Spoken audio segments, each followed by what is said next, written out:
नमस्कार। आज हम समझने वाले हैं मैन्युफैक्चरिंग इंडस्ट्रीज के बारे में। मतलब वो ताकत जो हमारे चारों ओर की दुनिया को असल में आकार देती है।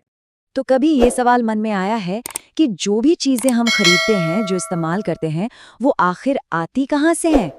चलिए इस सवाल को समझने के लिए एक कहानी लेते हैं, हरीश की। हरीश एक दिन बाजार गया और उसने देखा कि बाजार तो कपड़ों, जूतों और बर्तनों से भरा पड़ा है। और उसके दिमाग में बस एक ही सवाल आया कि भाई ये सब कुछ इतनी बड़ी तादाद में बनता कैसे है। और इसका जवाब है मैन्युफैक्चरिंग। यही वो इंजन है जो बिल्कुल साधारण सी चीजों को उन प्रोडक्ट्स में बदल देता है जिनसे हमारी पूरी दुनिया चलती है, हमारी दुनिया को एक आकार मिलता है। तो चलिए थोड़ा और गहराई में चलते हैं। आखिर ये मैन्युफैक्चरिंग है क्या? इसे ऐसे समझ सकते हैं कि ये कच्चे माल को, मतलब रॉ मटेरियल्स को कीमती प्रोडक्ट्स में बदलने की एक कला है। मतलब अगर बिल्कुल सीधे सीधे कहें तो मैन्युफैक्चरिंग का मतलब है रॉ मटेरियल को प्रोसेस करना और उससे ज्यादा वैल्यू वाली चीजें बनाना। और सबसे जरूरी बात, ये सब कुछ होता है बहुत बड़े पैमाने पर, लार्ज क्वांटिटी में। एक उदाहरण से समझते हैं। ये देखिए, कच्चा माल है गन्ना। अब इसे फैक्ट्री में प्रोसेस किया जाता है और उससे बनती है चीनी। जाहिर है, चीनी गन्ने से कहीं ज्यादा कीमती है ना? बस यही है मैन्युफैक्चरिंग का जादू। बिल्कुल इसी तरह लकड़ी से कागज बनता है। तो अब ये समझते हैं कि आखिर मैन्युफैक्चरिंग किसी भी देश की तरक्की के लिए इतनी जरूरी क्यों है। क्यों इसे इकोनॉमी की रीढ़ की हड्डी यानी बैकबोन कहा जाता है। तो देखिए, सबसे पहली बात तो ये कि मैन्युफैक्चरिंग इंडस्ट्रीज खेती को मॉडर्न बनाती हैं। कैसे? ये किसानों को पंप, खाद और दूसरे जरूरी उपकरण देती हैं, जिससे पैदावार बढ़ती है। और इसका एक और बड़ा फायदा ये है कि इससे खेती पर लोगों की निर्भरता कम होती है और उन्हें दूसरे सेक्टर्स में काम के नए नए मौके भी मिलते हैं। सिर्फ इतना ही नहीं, मैन्युफैक्चरिंग को समृद्धि का इंजन भी कहा जाता है। ये बेरोजगारी और गरीबी को खत्म करने में बहुत बड़ी भूमिका निभाता है। और सोचिए, जब देश में बना सामान बाहर के देशों में बेचा जाता है तो उससे ट्रेड और कॉमर्स तो बढ़ता ही है, साथ ही देश में जरूरी फॉरेन एक्सचेंज यानी विदेशी मुद्रा भी आती है। और इसीलिए ये बात बिल्कुल सच है कि किसी भी देश की आर्थिक ताकत का अंदाजा उसके मैन्युफैक्चरिंग इंडस्ट्रीज के विकास से ही लगाया जाता है। ये एक बहुत ही पावरफुल स्टेटमेंट है।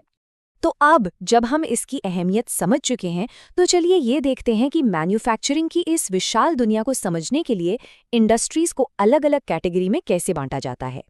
तो पहला तरीका है रॉ मटेरियल के आधार पर। एक तरफ है एग्रो बेस्ड यानी खेती पर आधारित इंडस्ट्रीज, जैसे कॉटन, चीनी, चाय। और दूसरी तरफ है मिनरल बेस्ड इंडस्ट्रीज, जो खनिजों पर चलती हैं, जैसे आयरन एंड स्टील, सीमेंट और एल्यूमिनियम। अच्छा, इंडस्ट्रीज को उनके मेन रोल के हिसाब से भी बांटा जाता है। एक होती है बेसिक या की इंडस्ट्रीज, जैसे आयरन और स्टील। ये दूसरी इंडस्ट्रीज को अपना सामान सप्लाई करती हैं। और फिर आती है कंज्यूमर इंडस्ट्रीज, जो सीधे हमारे आपके इस्तेमाल के लिए प्रोडक्ट्स बनाती हैं, जैसे टूथपेस्ट, पंखे वगैरह। अब एक और बहुत ज़रूरी क्लासिफिकेशन है ओनरशिप यानी मालिकाना हक के आधार पर। इसमें सबसे पहले हैं पब्लिक सेक्टर, जो सरकारी होते हैं, जैसे सेल। फिर आते हैं प्राइवेट सेक्टर, जो किसी व्यक्ति या ग्रुप के होते हैं, जैसे बजाज ऑटो।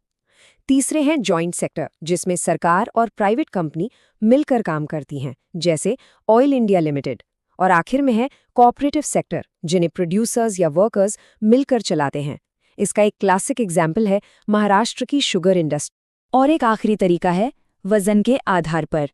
इसमें आती हैं हेवी इंडस्ट्रीज, जो भारी भरकम रॉ मटेरियल और प्रोडक्ट्स से डील करती हैं, जैसे आयरन और स्टील। और दूसरी तरफ है लाइट इंडस्ट्रीज, जो हल्के रॉ मटेरियल का इस्तेमाल करके हल्के प्रोडक्ट्स बनाती हैं, जैसे इलेक्ट्रिकल गुड्स। तो अभी तक हमने जितने भी कॉन्सेप्ट समझे, उन सबको एक साथ देखने के लिए चलिए एक केस स्टडी पर नजर डालते हैं। टेक्सटाइल इंडस्ट्री, एक ऐसी इंडस्ट्री जो सचमुच में देश की अर्थव्यवस्था को बुनती है। देखिए, भारतीय इकोनॉमी में टेक्सटाइल इंडस्ट्री की एक बहुत ही खास, एक यूनिक जगह है। और वो इसलिए क्योंकि ये देश की इकलौती ऐसी इंडस्ट्री है जो अपनी वैल्यू चेन में पूरी तरह से आत्मनिर्भर है। मतलब रॉ मटेरियल से लेकर फाइनल प्रोडक्ट तक सब कुछ यहीं होता है। ये पूरी कहानी इस स्लाइड में दिखती है। सफ़र शुरू होता है रॉ फाइबर यानी कच्चे रेशे से, फिर होती है उसकी स्पिनिंग यानी कताई, उस धागे से होती है वीविंग यानी बुनाई, और आखिर में तैयार होते हैं गारमेंट्स या कपड़े। हर स्टेप पर कैसे वैल्यू एडिशन हो रहा है ये साफ देखा जा सकता है। वैसे भारत में इस इंडस्ट्री का इतिहास बहुत पुराना और दिलचस्प है। प्राचीन काल में सब कुछ हाथ से होता था, हैंड स्पिनिंग और हैंड वीविंग। फिर 18वीं सदी के बाद आए पावर लूम, जिनसे काम में तेजी आई, और फिर साल 1854 में आया एक बड़ा टर्निंग पॉइंट, जब मुंबई में देश की पहली कामयाब टेक्सटाइल मिल शुरू हुई। आज के समय में इस इंडस्ट्री का स्ट्रक्चर काफी इंटरेस्टिंग है। एक तरफ जहां स्पिनिंग यानी धागा बनाने का काम सेंट्रलाइज्ड है, मतलब महाराष्ट्र, गुजरात और तमिलनाडु जैसे कुछ ही राज्यों में होता है, वहीं दूसरी तरफ वीविंग यानी कपड़ा बुनने का काम बहुत ही डिसेंट्रलाइज्ड है, पूरे देश में फैला हुआ है। इससे पारंपरिक स्किल्स को भी बढ़ावा मिलता है। और हाँ, हाथ से बुनी खादी वो तो लाखों बुनकरों को उनके घर पर ही रोजगार देती है। लेकिन यहाँ एक बड़ी चुनौती भी है। एक तरफ तो भारत में वर्ल्ड क्लास स्पिनिंग होती है, मतलब धागा तो हम बहुत अच्छा बनाते हैं, लेकिन वीविंग सेक्टर उस हाई क्वालिटी धागे का ठीक से इस्तेमाल नहीं कर पाता, और जो फैब्रिक बनता है वो अक्सर लो क्वालिटी का होता है। तो सवाल ये है कि हम अपने ही बेहतरीन धागे का पूरा फायदा क्यों नहीं उठा पाए। और यही बात हमें एक बहुत ज़रूरी पॉइंट पर लेकर आती है। आज की इस ग्लोबलाइज्ड दुनिया में सिर्फ सेल्फ सफिशिएंट होना यानी आत्मनिर्भर होना ही काफ़ी नहीं है। अगर दुनिया के बाजार में मुकाबला करना है तो हमारे बनाए गए सामान की क्वालिटी भी इंटरनेशनल स्टैंडर्ड की होनी ही चाहिए।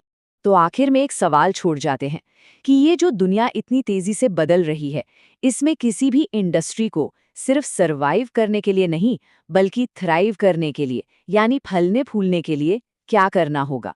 ये एक ऐसा सवाल है जिस पर सोचना बहुत जरूरी है।